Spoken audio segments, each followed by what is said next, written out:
Hello, everyone. Welcome to this event organized by Systcom. My name is Francisco Fonseca. I'm Senior VP of National Cybersecurity at BitSight, and today I'll be talking about how BitSight can help organizations in the NIS2 journey.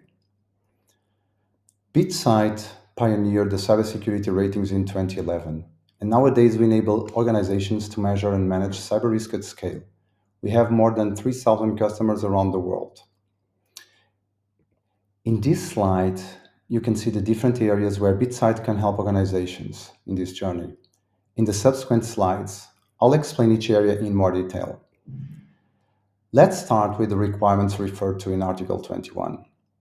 Our solution can help you in the areas in green.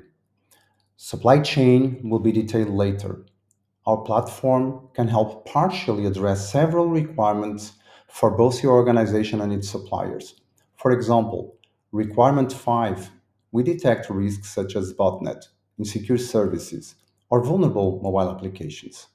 On requirement 7, we identify unsupported software or inappropriate use of corporate networks, such as downloading movies.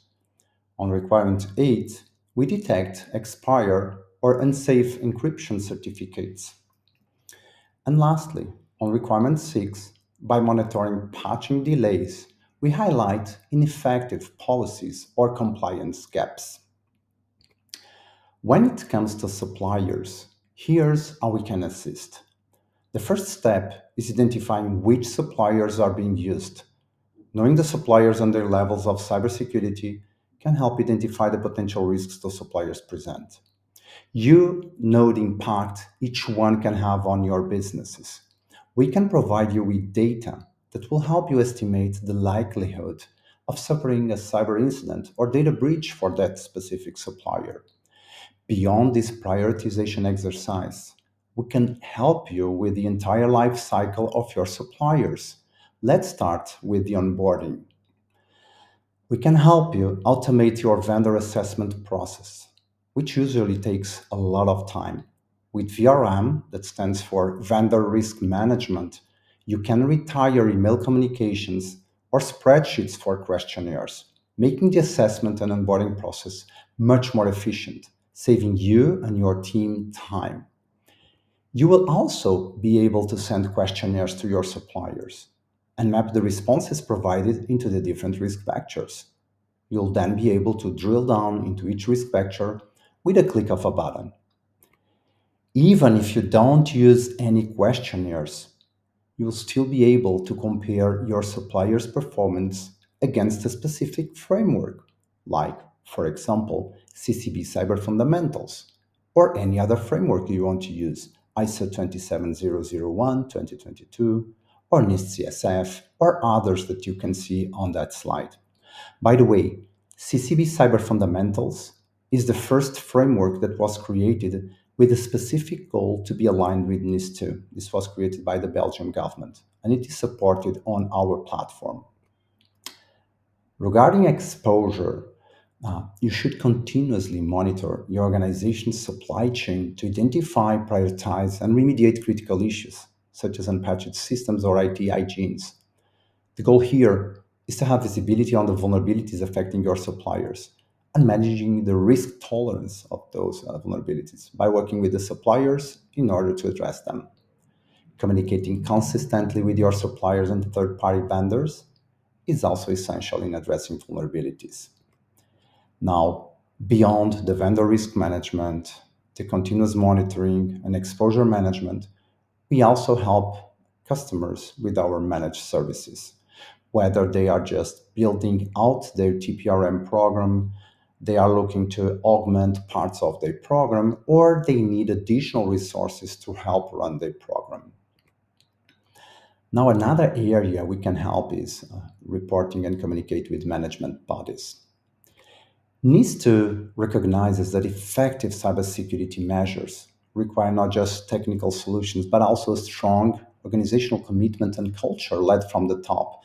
For this reason, during this process, you will need to communicate efficiently your organization's current cybersecurity posture with your managers and with your executives. Our out-of-the-box reporting options provide the right context for that.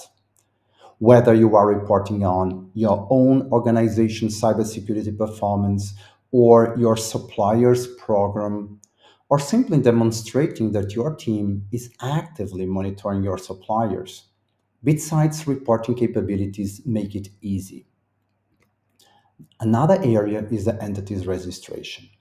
With NIS2, each organization will need to register the digital assets with the national authority. Be aware that you must notify any changes without delay and, in any event, within 2 weeks of the changes date. Our product has a feature that will help your organization communicate your digital assets to the authorities. Whenever there is a change in your digital infrastructure, we can send you an alert so you can update it. The last use case that I will cover today is the EU coordinated security risk assessment. This is a NIST scenario where a specific ICT service, system, or product cannot be used in the EU. A good example of this happened recently in the United States with the ban of Kaspersky software from being used in that country. What are the implications for your business? Well, an entity covered by NIS2 may be considered non-compliant if there is a supplier in the supply chain that is considered particularly risky under a coordinated risk assessment. It is then crucial for business to monitor the ongoing work related to coordinated risk assessments. In case a specific ICT product or service is considered risky in the future, BitSight will help you identify whether any of your suppliers are using them. Now, the last slide summarizes many of the relevant aspects of NIS2, highlighting in the areas where BitSight can help. I would like to finish by saying that the road to NIS2 compliance is indeed challenging, yet within these challenges lies a remarkable opportunity. Embarking on this path is not just about meeting regulatory requirements. It's about embracing a change to fundamentally transform and elevate our cybersecurity practices, leading our organizations to become better, safer, and more resilient. I'm convinced that with the products and services presented during this event, together with System's expertise and experience, this journey will be easier, more pleasant, and aligned with the goals of the directive. Good luck with your NIS2 implementation.